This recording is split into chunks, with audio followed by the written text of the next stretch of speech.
y avait un moment très important aujourd'hui, c'est que vous allez découvrir une équipe juste derrière moi qui s'est vraiment lancée dans une aventure incroyable. Nous avons décidé, à l'occasion des 25 ans du Cercle Interrel, de créer un livre blanc. Un livre blanc qui synthétise l'entièreté des actions que nous avons menées pendant un quart de siècle d'action. Alors cette équipe, j'aimerais la remercier chaleureusement. Si on peut peut-être partager la slide de l'équipe. Merci. Donc un grand merci. Il a fallu un bon quart du conseil d'administration pour fédérer et collecter toutes les informations. C'est fut un défi fou. J'ai eu le plaisir de coordonner cet effort et parfois la douleur de devoir faire des choix parce que, croyez-moi, en 25 ans, il s'en est passé des choses. Alors, ce fut certes un exercice de mémoire, mais surtout une occasion de bénéficier du recul du temps long pour démontrer que les entreprises, finalement, sur un grand temps, déploient des actions durables en faveur de la mixité. Bien sûr, il y a encore des progrès, mais vous verrez en lisant le livret que les avancées sont colossales. Mais avant de partager le contenu, j'aimerais passer du temps avec vous pour vous dire ce que vous ne lirez pas. Vous ne lirez pas le fait que les hommes et les femmes que vous avez vus aujourd'hui et qui ont défilé pendant 25 ans sur cette scène ne sont pas des professionnels de la mixité. Ce sont des professionnels qui sont acheteurs, qui sont vendeurs, qui sont juristes et qui se sont réunis autour de thématiques qui leur tenaient à cœur, le temps d'un instant, avec le goût de transmettre, mais eux-mêmes d'apprendre. Ce que vous ne lirez pas non plus, c'est évidemment que les gens ici, ils arrivent avec la boule au ventre pour certains, ils sont timides, ils ont le trac, ils ont parfois le trémolo dans la voix devant une audience aussi importante, mais ils le font avec cœur. Certains se sont improvisés des acteurs du moment, des acteurs éphémères, avec plus ou moins de talent, mais de la même manière, avec l'envie de vous transmettre son message. De la même façon, certains ont chanté, plus ou moins faux, plusieurs années de suite, et pourtant ils persévèrent. Tout cela, c'est sous le pilotage bienveillant de plus de 30 leaders d'ateliers. Des leaders d'ateliers que je salue également, parce que c'est un sacré défi de créer un groupe qui fonctionne ensemble avec des cultures d'entreprise très différentes et, comme vous l'avez vu, avec des personnalités très différentes. Donc bravo pour avoir relevé ce défi à toutes les leaders.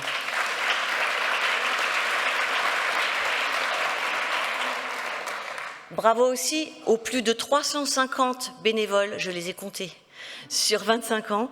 J'aurais pu les citer, mais pour le profit de notre après-midi et surtout la santé mentale du timekeeper, je vais pas faire cet exercice devant vous. Alors, ce que vous ne verrez pas non plus, c'est la fierté que l'on ressent quand on voit un dirigeant qui témoigne de son engagement dans l'entreprise pour la mixité et qui nous fait le cadeau d'une petite anecdote personnelle. Et ça, c'est très précieux. Ce que vous ne lirez pas non plus, ce sont les émotions que nous avons ressenties devant tous les grands témoins qui sont venus. Je ne pourrais pas tous les citer, mais en ce moment, au vu de l'actualité, je ne pourrais que surligner le témoignage de Sarah Doraji, ici, qui a témoigné en faveur des femmes iraniennes et qui aujourd'hui souffre encore.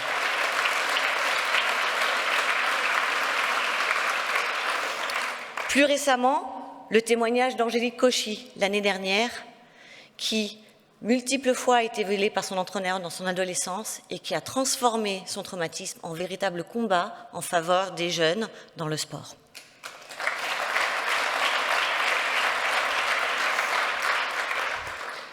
Ce que vous ne lirez pas, c'est le fait que nous nous sommes professionnalisés. Sur 25 ans, nous avons commencé avec quelques entreprises, avec des entreprises qui prenaient le témoin, l'organisation de ce colloque, avec leurs équipes de communication, avec des stagiaires, des intérimaires.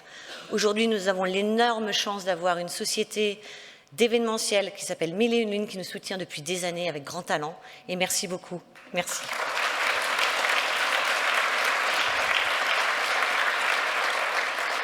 Professionnalisés aussi, parce que vous ne les voyez pas aujourd'hui, ce sont les 200 personnes qui sont connectées en télétransmission. Puisque nous évoluons, nous utilisons des outils, et grâce à ça, nous pouvons profiter de ce colloque initialement très francilien dans les territoires, dans les régions et parfois même dans des pays d'Afrique francophone.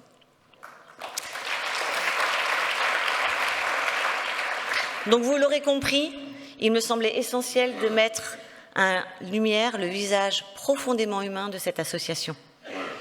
Et j'aimerais une fois de plus remercier toutes les personnes, tous les volontaires qui ont fourni finalement leur matière grise et leur cœur dans le contenu de ce livre blanc que je vais vous présenter maintenant.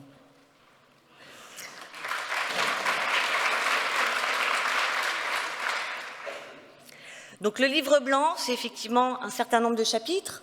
Vous allez les découvrir sur votre petit marque-page qui vous a été fourni en arrivant. Vous allez avoir le lien qui vous amène directement. Un sommaire très très riche, avec bien entendu la parole de nos dirigeants, la parole des grands témoins sous forme de verbatim, un travail colossal de synthèse de tous les colloques avec la boîte à outils, les recommandations, les conclusions, que vous pourrez découvrir sous 4 piliers, et bien entendu des articles de fond. Des articles de fond qui sont très variés, qui vont évidemment mettre en perspective les femmes dans la tech, la place des hommes, on a beaucoup parlé du rôle de tout un chacun dans la mixité, mais aujourd'hui les alliés et les alliances avec les hommes sont devenus indispensables au moment de la montée inéluctable, je dirais en ce moment, du masculinisme. Des articles de fond sur comment fonctionnent les réseaux, comment ils ont évolué, de réseaux purement mixtes à des réseaux de diversité et comment on y voit des opportunités ou des risques d'effacement de la cause. Et plus particulièrement aussi comment le cercle Interrel est devenu aujourd'hui un acteur incontournable quand on peut être associé à des projets gouvernementaux ou quand le législateur s'interroge sur certaines lois. Donc aujourd'hui, je vous invite vraiment à prendre le temps de le lire, de le diffuser, utiliser vos réseaux. Vous verrez, c'est une source incroyable d'informations. Ce n'est pas que de la mémoire, c'est aussi un accélérateur de savoir, parce que dedans, vous allez y apprendre beaucoup de choses.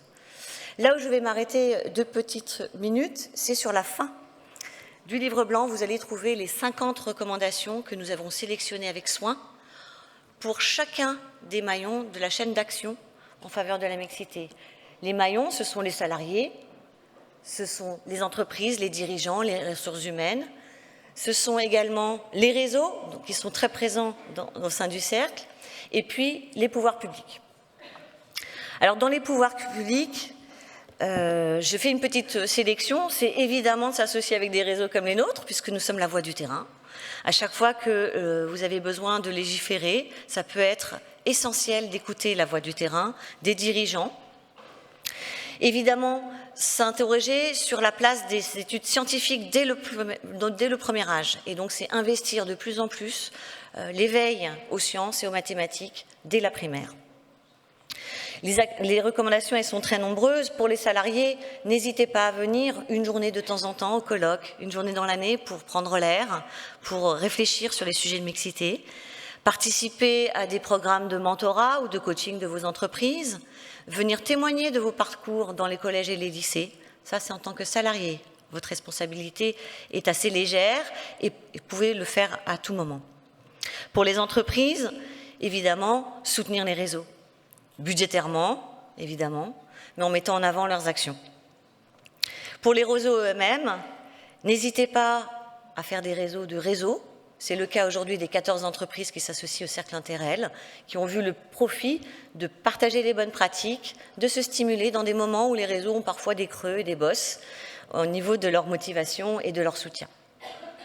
Donc voilà en quelques mots les recommandations, 50. C'est un grand nombre et à la fois un petit nombre. Je pense qu'on en a beaucoup plus dans tout ce livre blanc et je vous aide à le découvrir. Et j'aimerais sonder aujourd'hui, sur la plupart des recommandations, nos personnalités et panélistes qui vont venir me rejoindre sur cette scène, s'il vous plaît. Donc j'ai le plaisir d'inviter Muriel Pénicaud,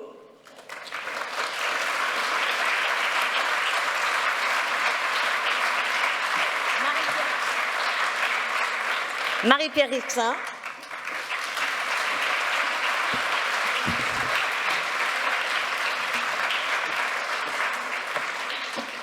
et Xavier Alberti.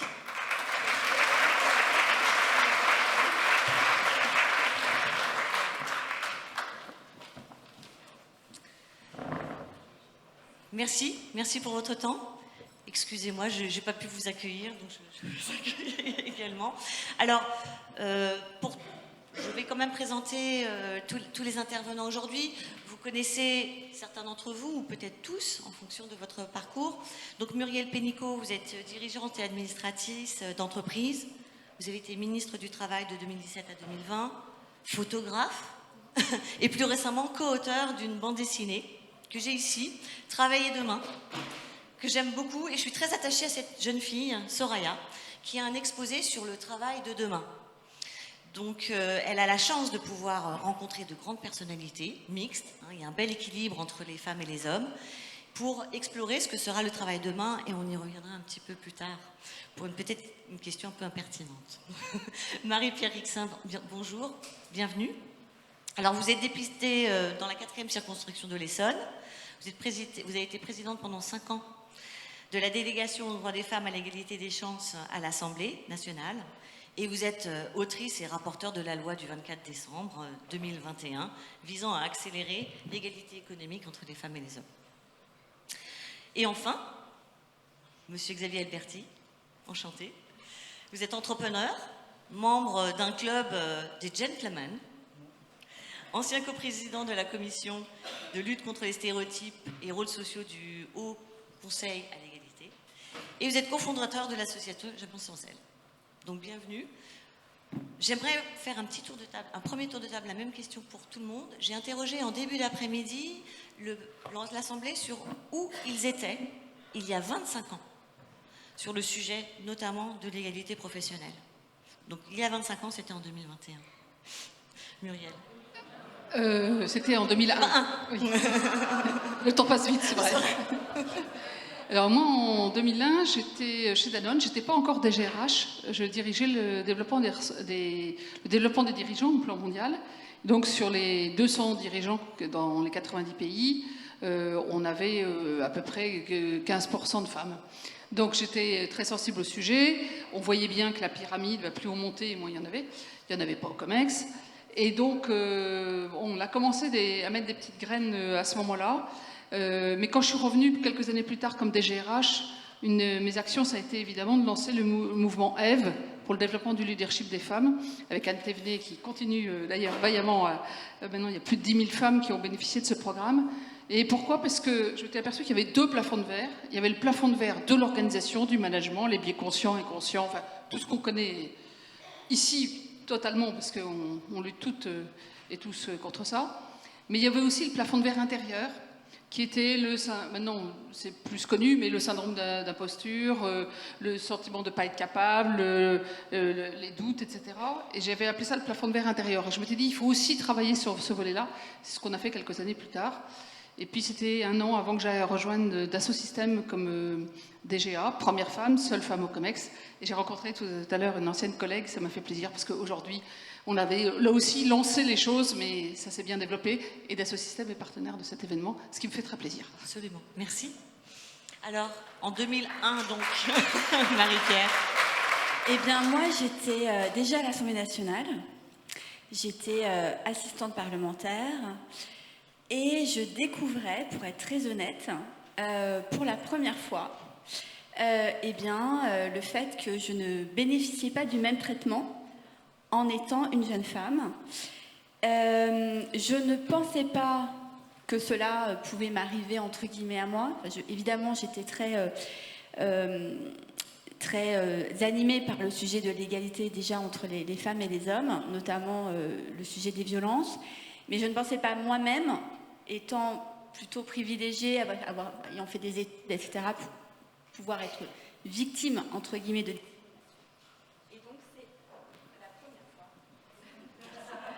Et donc c'est la première fois, c'est la censure ça. Et c'est donc la première fois que j'ai été donc victime de discrimination. Et donc raison pour laquelle d'ailleurs je suis ensuite partie de l'Assemblée nationale et j'ai pris un autre chemin. Voilà mon histoire. Merci. Et vous, Xavier?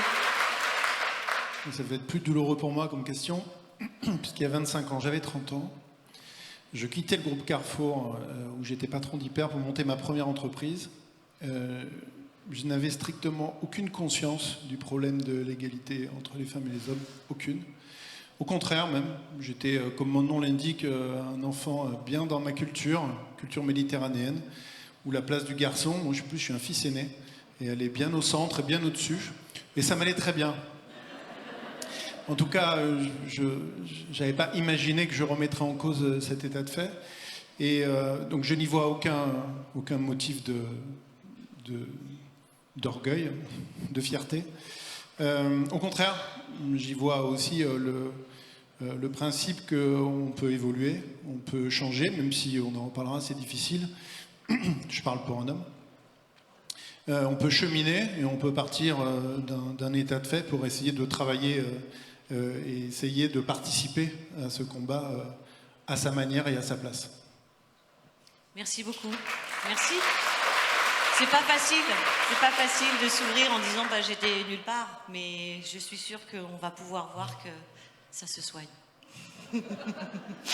Exactement.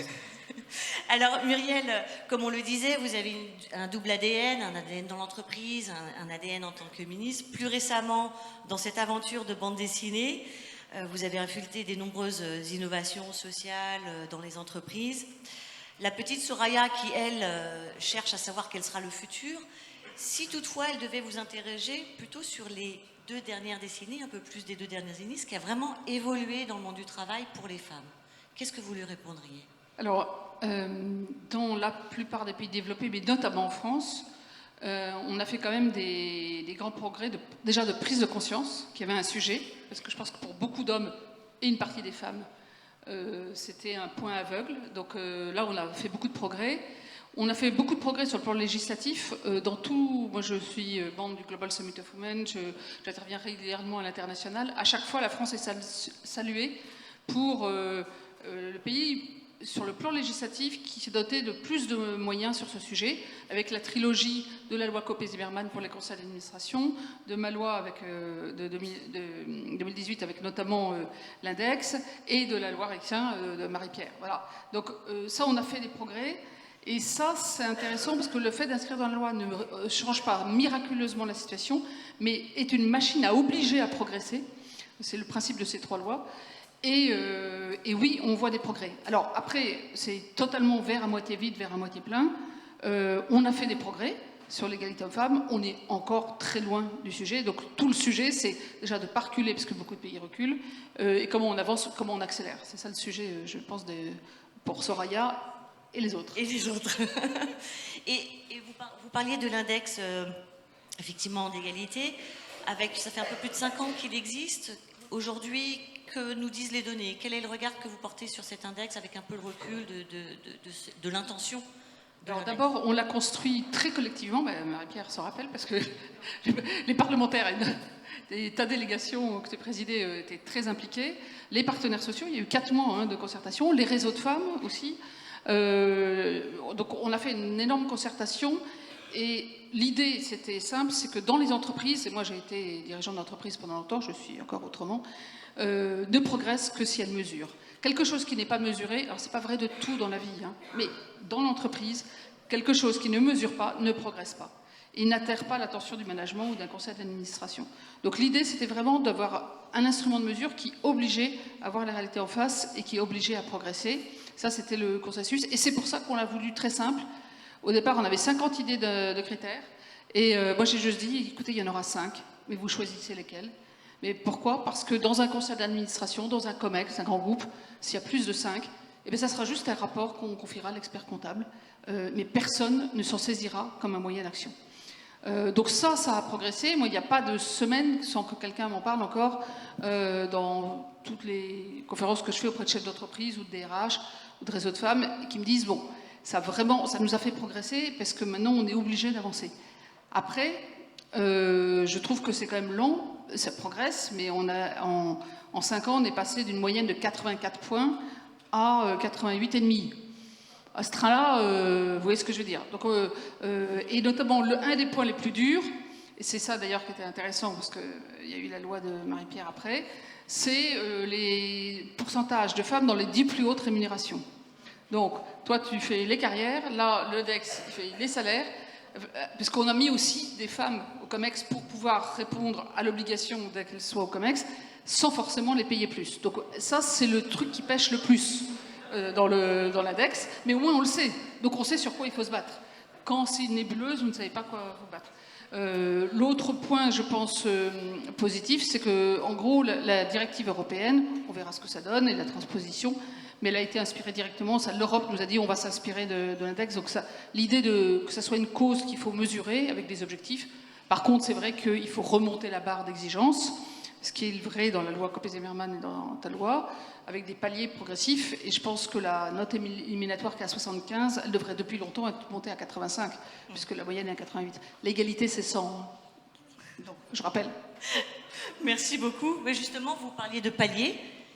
C'est la question que j'avais pour vous. Donc, on vient de franchir le premier palier de la loi à laquelle les entreprises de plus de 1000 salariés devaient se conformer. Je fais bien entendu référence à la loi éponyme Marie-Pierre Rixain de 2024.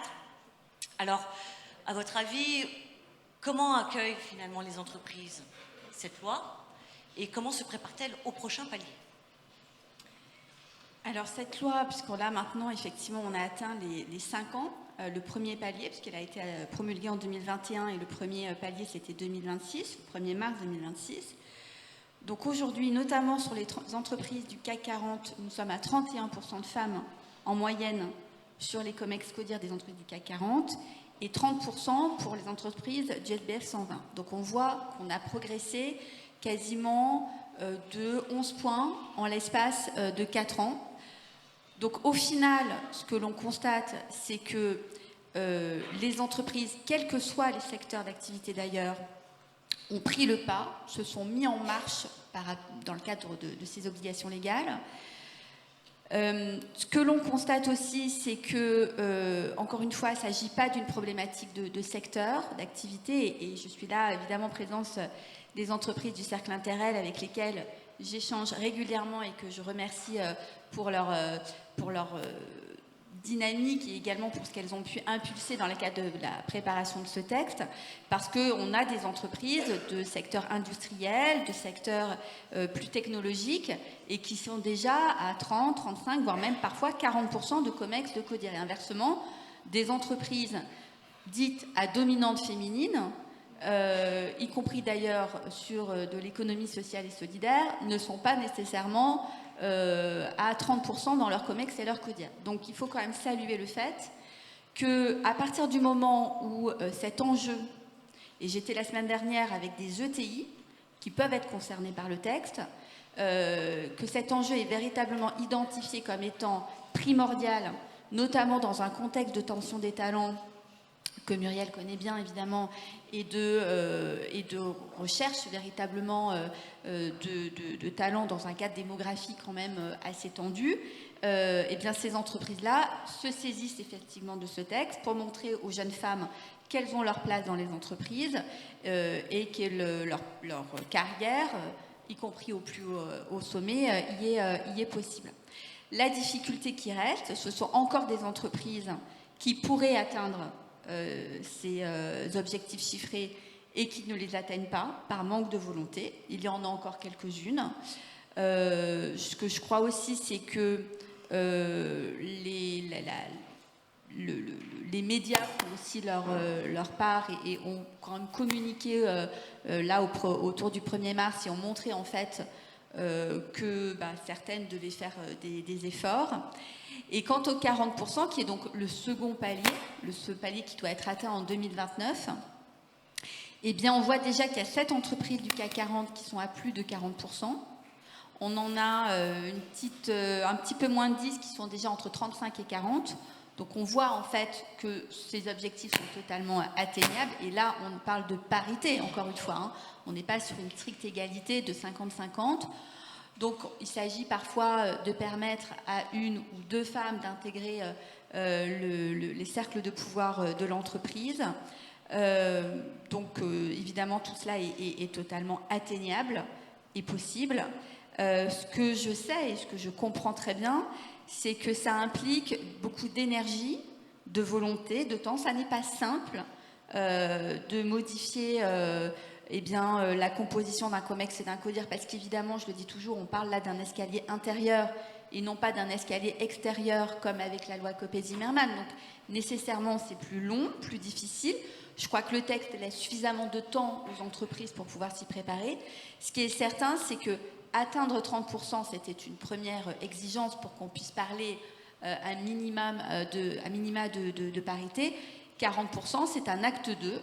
Oui, c'est une nouvelle histoire que les entreprises doivent écrire, mais on sait que c'est possible. Et je note, évidemment, comme le soulignait Muriel précédemment, que grâce à cette trilogie législative, la France est aujourd'hui parmi les mieux évaluées, notamment par la Banque mondiale, par le Forum économique mondial, et on est derrière le Canada aujourd'hui sur les obligations légales en matière d'égalité femmes-hommes sur le plan économique, le deuxième pays au monde derrière le Canada. Donc on voit vraiment que la France a franchi un cap.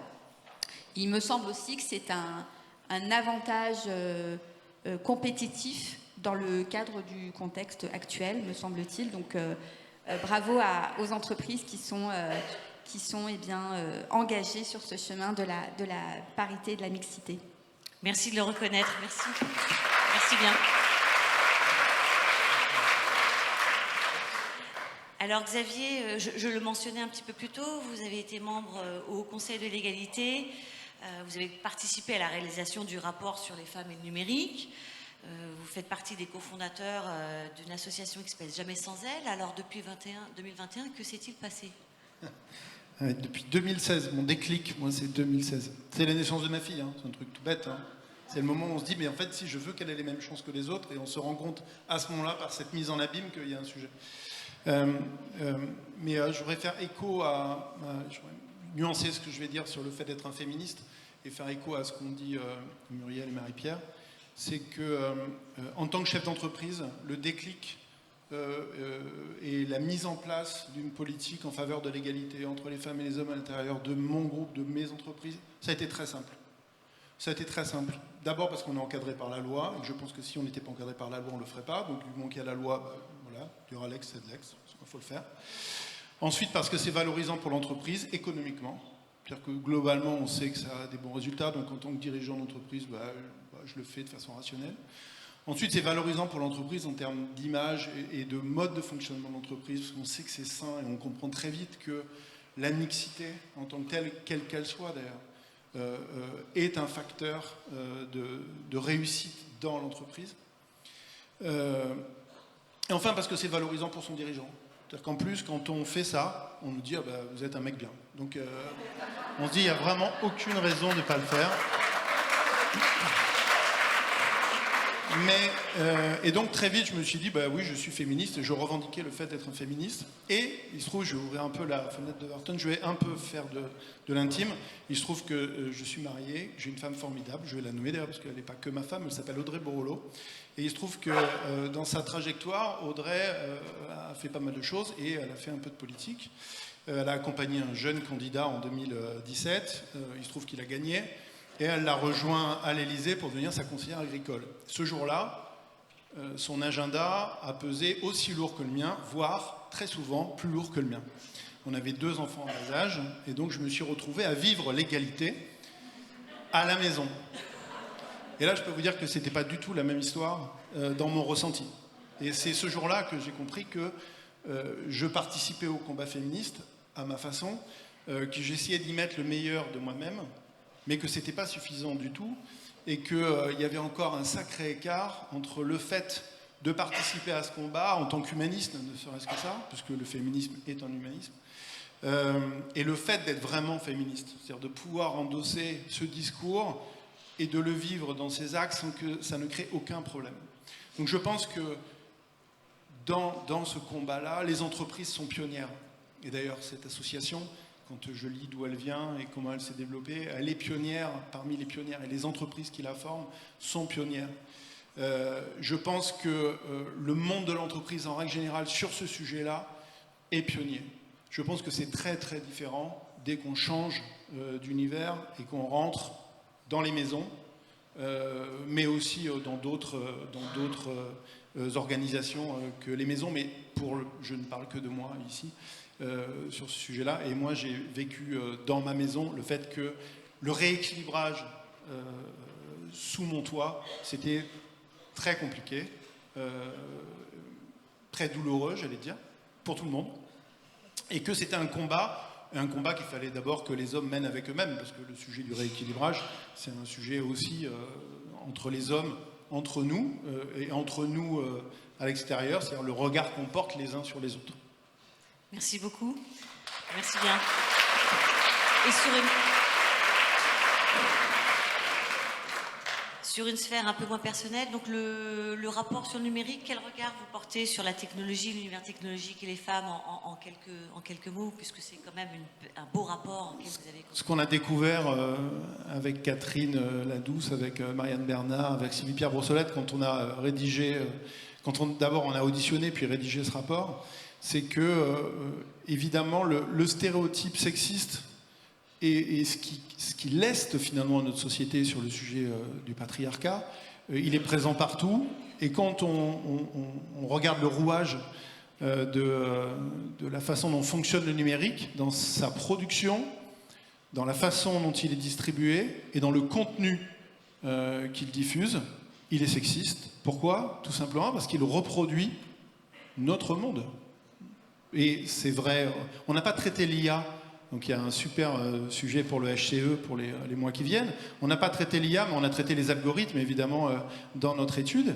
Et on voyait bien que l'algorithme, il se nourrit de ce qu'il a sous la main. Et ce qu'il a sous la main, c'est la base de données, la database de l'humanité. Et là-dedans, il ne trouve que du sexisme. Donc il le reproduit très facilement. Et donc on s'est rendu compte que, et dans son mode de recrutement, et dans son mode d'organisation, et dans son mode de diffusion, et dans le contenu même, le sexisme était parfaitement ancré à l'intérieur de ce modèle-là, et que tant qu'on n'arrivera pas à casser le cercle vicieux, on reproduira exactement les mêmes schémas.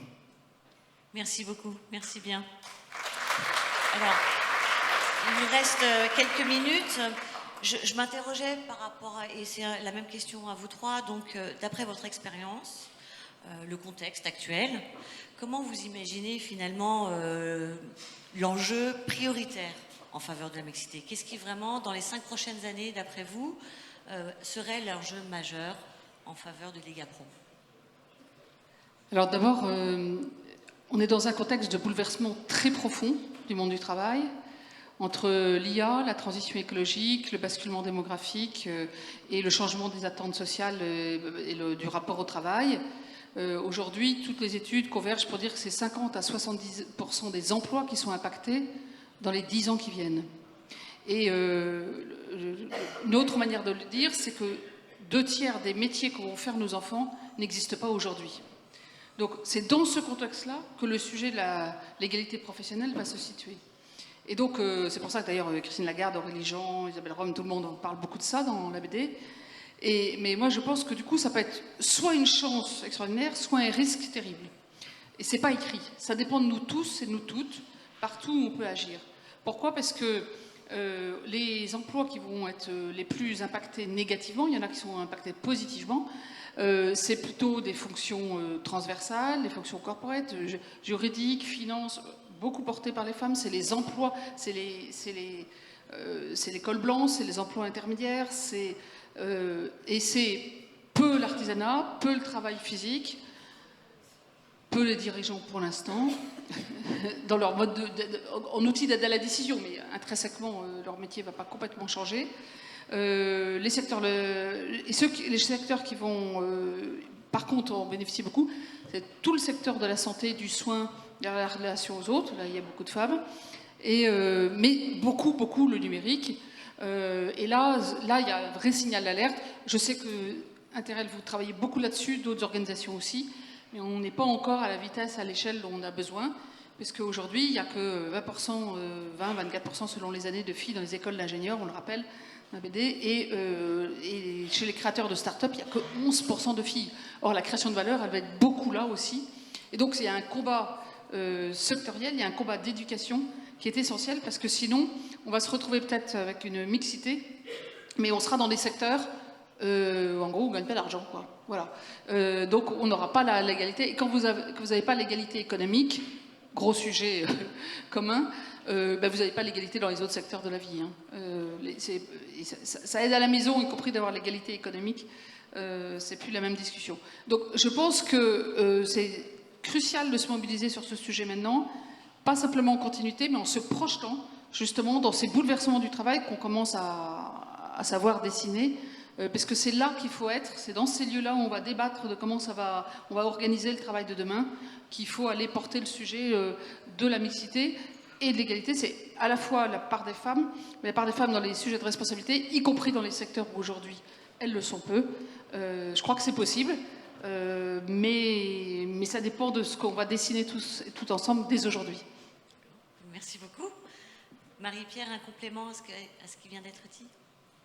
Alors, de mon côté, je dirais que pour compléter ce que disait Muriel par rapport notamment à l'intelligence artificielle, il y a un autre enjeu qui est celui de la démographie, qui est extrêmement tendu, vous le savez, pas uniquement en France, pas uniquement en Europe, et un climat également géopolitique qui se contracte autour des droits des femmes.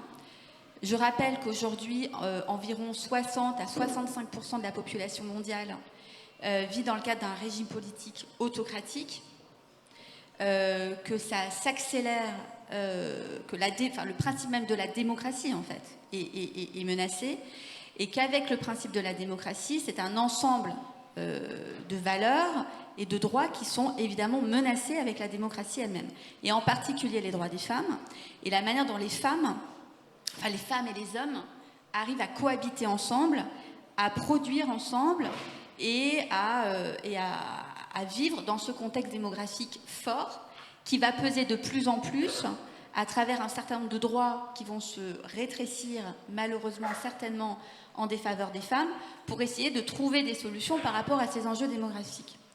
Or, moi, ce que je crois fermement, c'est que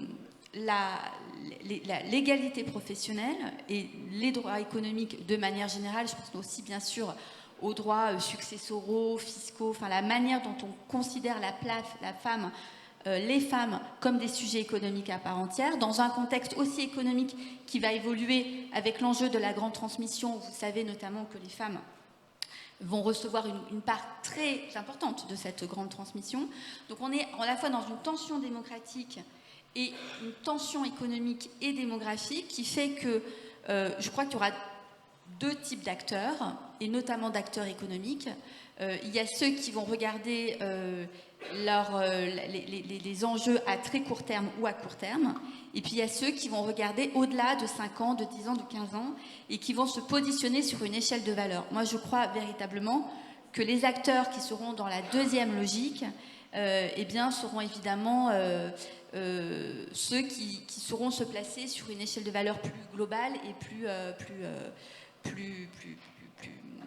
en tout cas qui seront sur une échelle de valeur beaucoup plus pertinente pour le futur.